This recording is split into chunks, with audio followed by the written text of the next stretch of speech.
against the best in the world if you're not able to, carry the corporate end of it and the business aspect of the game, then you're pretty much shooting yourself in the foot. And that's what happens to a lot of playground legends.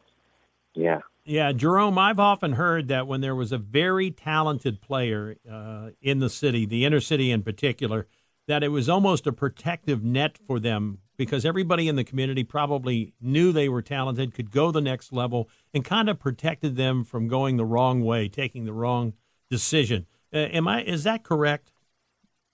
Well, it's absolutely correct. But sometimes in that protection, it was an overprotection because if you're not getting the right advice and you're not getting all the correct information from people who are not as knowledgeable as they need to be in reference to making it to the professional ranks, then it actually works the opposite because they allow you to strengthen up your basketball, but then they do not help you to do everything that needs to be done in the classroom. And with all the rules that are in place and that were in place years ago as well, then you have to figure out, ways to potentially cut corners or do something that, you shouldn't be doing. And it gets a lot of players in trouble and their academics suffer as well as their basketball game because they can't play against the top talent to showcase their skills.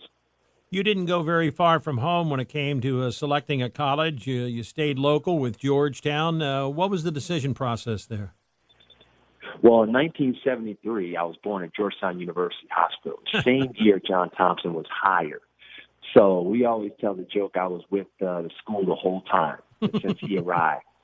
And he was just having me in the incubator until I was ready to hit the hilltop on campus.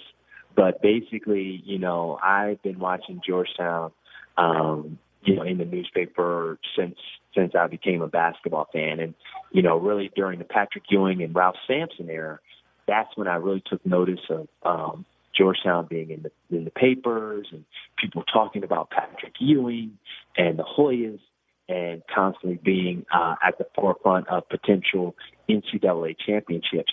And the other guy that I used to enjoy watching was another local by the name of Len Bias. And those two guys, really were at the forefront of everything that I knew basketball-wise. And I had a chance to watch a little bit as I got older. And obviously, Georgetown was, just growing up and seeing Georgetown University on your birth certificate, they had the advantage.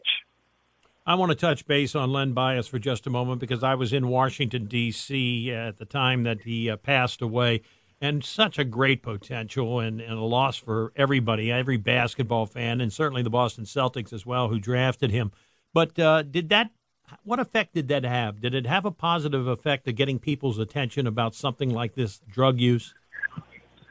It did. It had a very positive effect because, that was a situation where you're looking at what's happening in the world of basketball, and this is the number one draft pick from your town that got drafted by the Boston Celtics.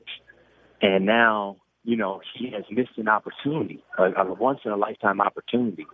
And that, shook up the world in terms of, the way it was presented. You said that he ended up, losing his life. And that for a kid, for myself growing up, that had a major impact.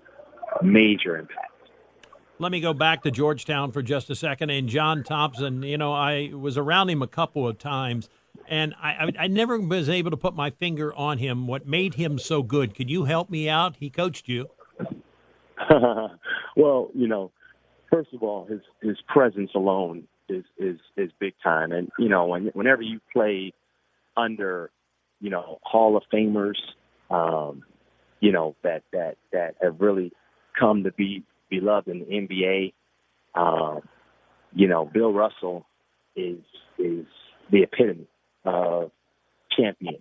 And when you have the opportunity to see that champion at work and learn and be underneath of him, it definitely makes a difference. And I think that was what made a difference for me. What makes the great player great in your mind, Jerome? Mindset. I think mindset, the mental aspects of the game, physicality is, you're always going to have somebody who can jump higher as you or jump higher. You're always going to have somebody that can shoot better than you or play defense.